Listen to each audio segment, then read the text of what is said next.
Bonjour à tous et bienvenue sur ma chaîne. Je suis certaine, ça vous avait manqué de ne pas voir dans la voiture.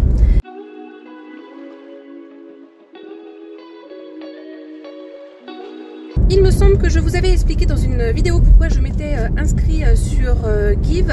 Donc à l'origine c'était pour moi me permettre de donner des choses qui sont pas forcément toujours en excellent état, mais qui pourraient avoir une seconde vie, mais que je sais par exemple que je ne peux pas vendre sur Vinted, que je pourrais vendre par exemple dans des brocantes, mais où honnêtement je ne sais pas encore si cette année j'aurai l'occasion de faire une brocante, et je me dis plutôt que ça encombre mes placards, essayer plutôt de donner une seconde vie. Donc là pour le moment j'avais seulement mis les graines et c'est tout. Que d'ailleurs j'ai tout de suite pu donner très rapidement. Je sais pas si ça je vous en avais parlé, parce qu'à un moment donné j'avais préparé une vidéo pour le vlog mars, sauf que j'ai été dans le mal total et que j'ai pas pu vous sortir la vidéo, et du coup je pense que j'avais pas refait un point là-dessus. Donc moi j'ai pu donner, ça s'est bien passé. Et mon objectif, sinon pourquoi moi je me suis inscrit sur Give, qu'est-ce que je voulais récupérer, c'était essentiellement des choses pour le jardin. Donc moi mon objectif c'était par exemple de récupérer de la terre végétale pour le futur potager, c'était de récupérer des plants justement de légumes, encore une fois pour le futur potager, parce que voilà, il y a des personnes des fois ils font leur propre semis et ils en produisent plus que nécessaire, parce que voilà, vous avez toujours un risque de perte, et qu'effectivement après ils peuvent pas tout mettre dans leur potager. Et je me disais voilà, ça peut peut-être être un moyen pour moi de récupérer des plants maison du coup de légumes. Ça et récupérer oui, pourquoi pas du mobilier de jardin, ce genre de choses. Voilà, moi c'était plutôt dans un objectif d'essayer de trouver des choses plutôt en rapport avec le jardin, et sinon pourquoi pas quelques accessoires de déco plutôt vintage que les gens n'ont pas forcément envie de garder. Voilà, ça moi c'était mon objectif. Et honnêtement je vais pas souvent sur l'application Give pour voir s'il y a des choses ou pas. Honnêtement je trouve que moi habitant à la campagne, je pense que Give c'est pas une super application, parce que je pense que vous avez moins d'offres que si vous habitez dans une très grande ville. Je pense que Give c'est très bien si vous habitez dans une grande métropole, dans une grande aire urbaine. Après si vous êtes comme moi à la campagne ou dans une couronne périurbaine d'une petite aire urbaine et dans une commune rurale, ça risque d'être compliqué. Après voilà, je vois quand même des choses sur l'application, mais honnêtement je pense que j'en vois beaucoup moins que des personnes qui peuvent être en région parisienne. Donc l'autre chose que je voulais vous dire avec Give, c'était de faire attention aux arnaques, parce que malheureusement il y a également des arnaques sur Give, et j'en ai fait les frais. Pour faire simple, j'avais trouvé sur Give un Thermomix qui était à donner, et donc voilà, c'était une arnaque. Je m'en suis rendu compte à la fin mais j'ai eu, je pense, quasiment tous les signaux d'alerte qui auraient dû me dire attention Claire, arnaque. Et je pense que ça aurait pu être plus grave que ça, mais voilà. Donc les points auxquels il faut faire attention sur les applications de seconde main de manière générale, mais ça marche aussi avec d'autres applications.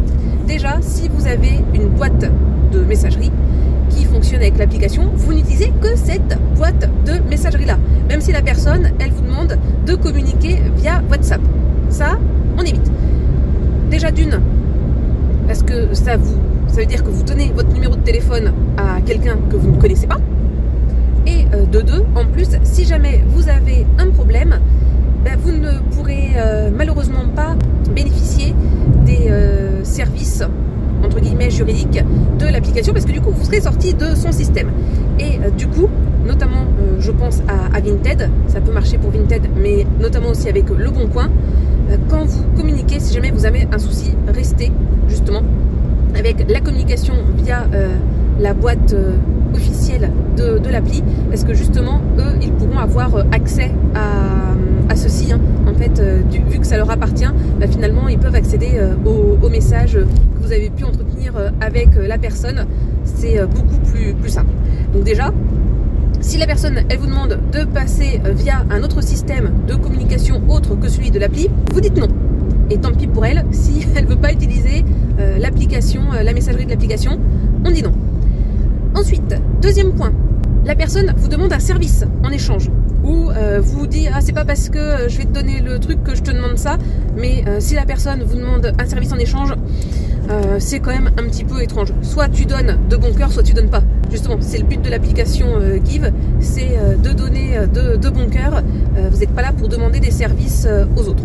Troisième point, elle vous a envoyé des photos. Si vous dites ah j'ai un doute quand même sur les photos que je peux recevoir, ou d'ailleurs l'annonce qui vous est proposée, vous avez des doutes, notamment dites ah, il y a dû y avoir des retouches, ou l'IA est peut-être intervenue. Ah, voilà, il faut se méfier de certaines choses par rapport aux photos qui sont proposées. Des fois, ça peut être un petit peu étrange. Et donc, voilà. Des doutes sur les photos, bah, vous posez des questions justement par rapport à ces photos. Je pense notamment à Vinted. Des fois, quand on vous dit article 9 avec étiquette, bah, où sont les étiquettes? Justement, il faut voir les étiquettes. Il faut voir la boîte.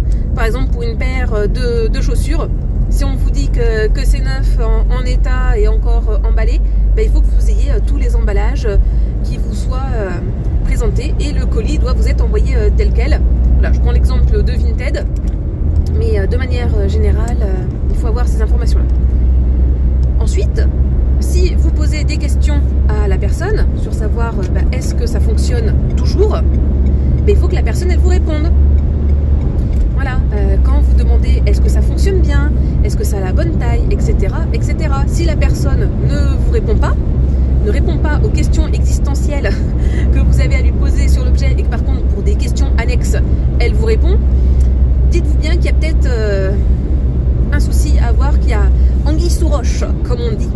Ça.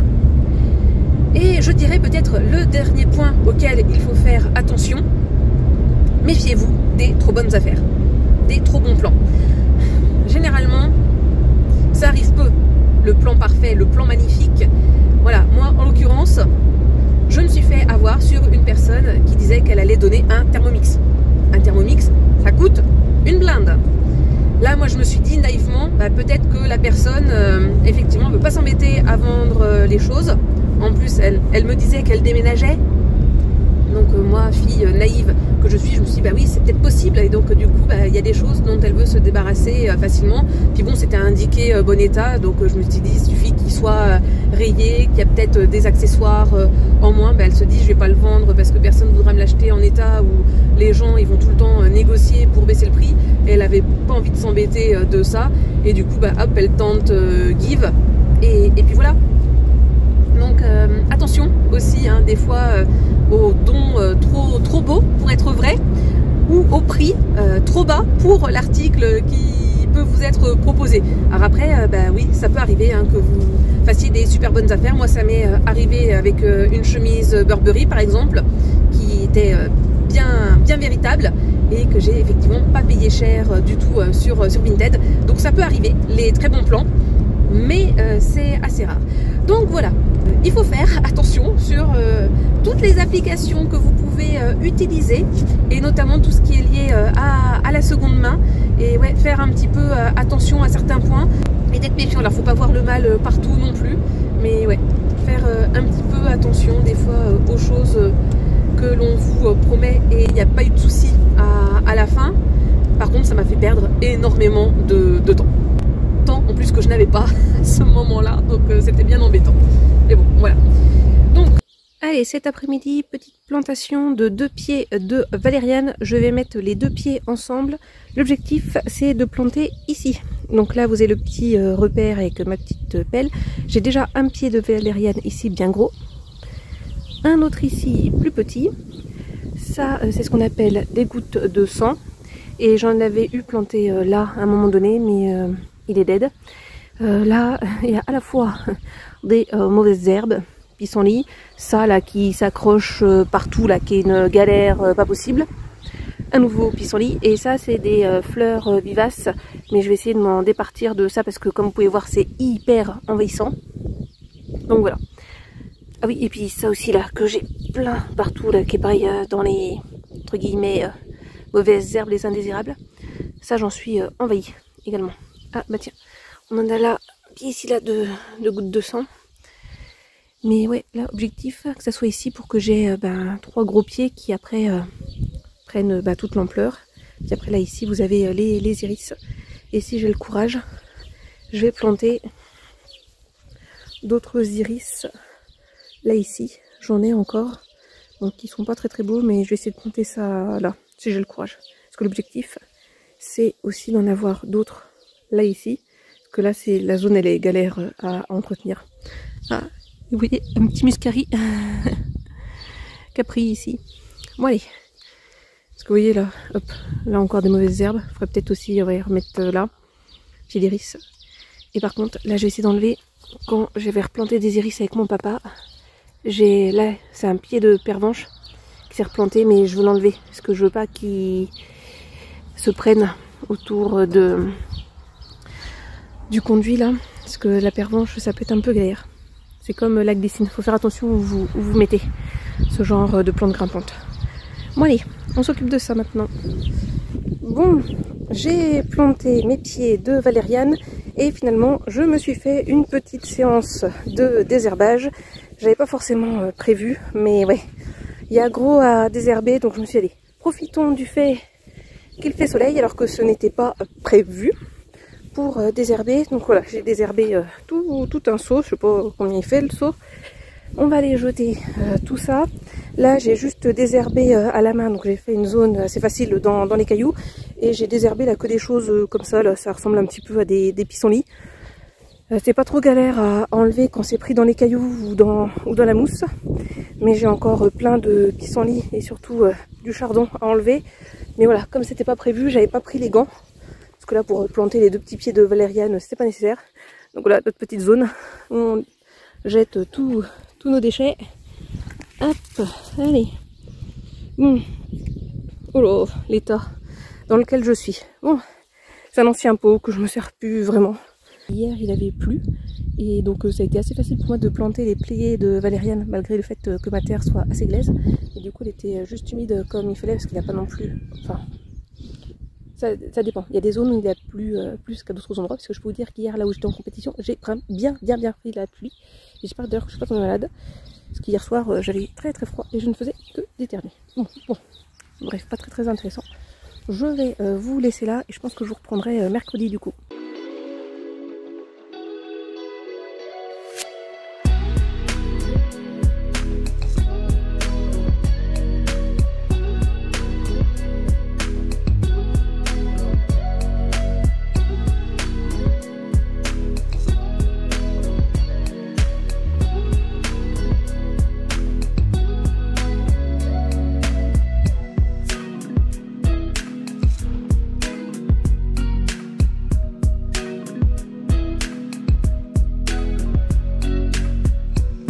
Alors, comme vous pouvez le constater, j'ai enfin mes nouvelles lunettes. Donc j'ai 2 paires. Moi je les ai prises chez Optical Center. C'est ce qui convenait le mieux avec ma complémentaire, si je puis dire.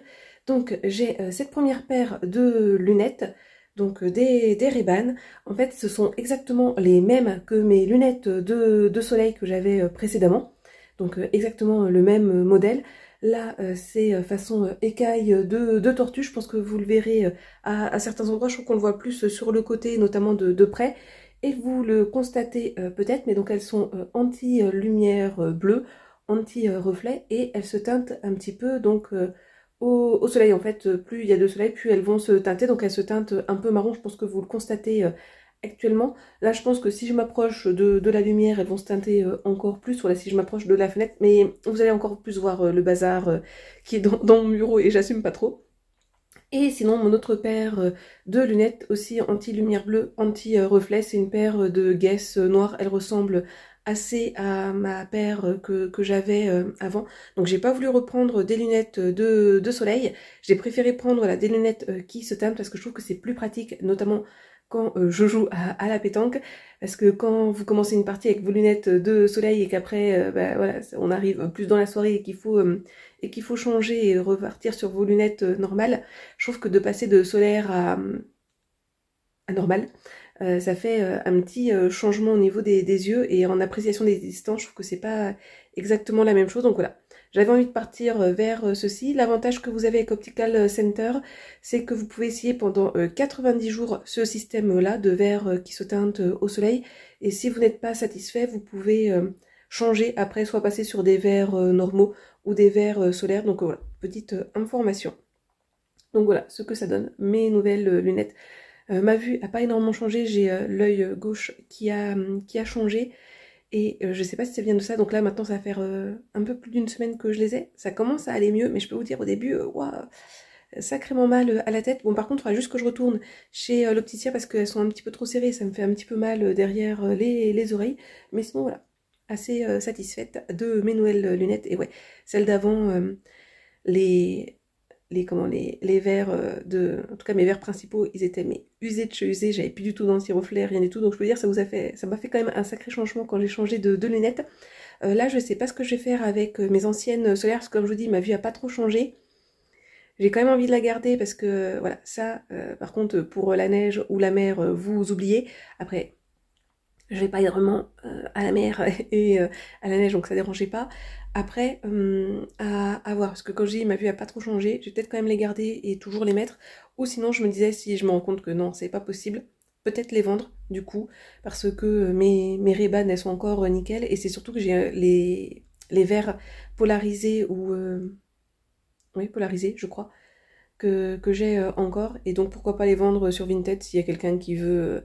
après, les emmener chez un opticien et mettre les anciens verres sans correction, pour leur faire une paire de lunettes solaires. Peut-être. Je sais pas trop. Alors, je pense que vous aurez vu la vidéo avant, mais je vous parlais que j'allais essayer de faire en sorte d'aller mieux, parce que là, mon corps, en ce moment, voilà, il m'envoie plusieurs signaux d'alerte, si je puis dire. Et là, aujourd'hui, j'ai rendez-vous chez l'ostéopathe, parce que j'ai mal au dos depuis un bon moment, et que... voilà, j'ai aussi des problèmes au niveau des genoux, etc. Donc voilà, je fais petite séance d'ostéopathe là. Enfin, je dis petite séance, je n'ai aucune idée. C'est la première fois que je vais aller chez un ostéopathe de ma vie. Je crois que c'est conseillé d'y aller au moins une fois par an. Donc bon, là, je vais lui parler de mes douleurs au dos. Je lui parlerai peut-être un petit peu de mes jambes. Je sais pas trop. Je verrai aussi s'il a des questions ou pas. Honnêtement, je suis un peu en pétoche. Parce que ça, c'est des choses, comment dire, me faire manipuler, c'est pas quelque chose que j'apprécie. Voilà, par exemple, je me souviens quand je me suis fait opérer des ligaments croisés, quand je faisais de la rééducation, tout ça, il y avait des massages au niveau du genou. Je détestais ça.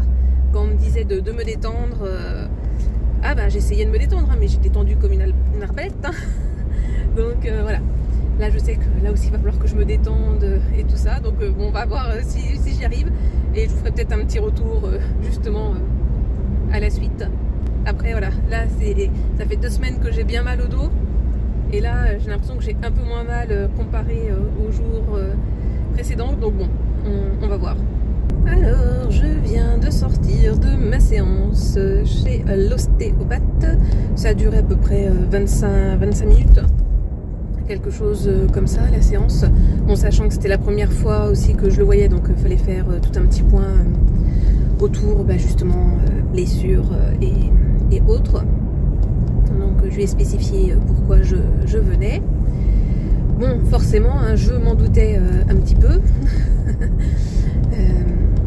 Il faut se détendre, donc ce qui est très difficile pour moi. Et encore, j'ai quand même réussi à me détendre, moi je trouve, un petit peu du fait que je le connaissais un petit peu.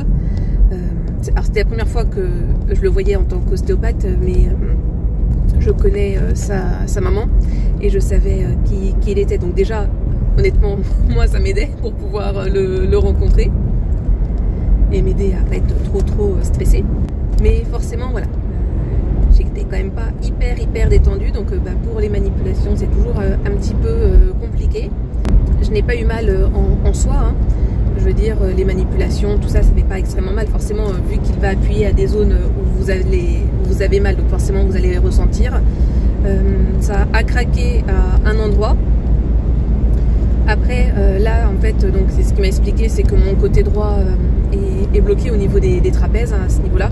Donc là, j'avoue, je sens bien là où il a appuyé sur la zone où j'avais le plus mal. Après, j'avais une tension aussi au niveau des cervicales, si je puis dire. En tout cas, là, ici, il a pas mal massé au niveau du cou et donc des trapèzes.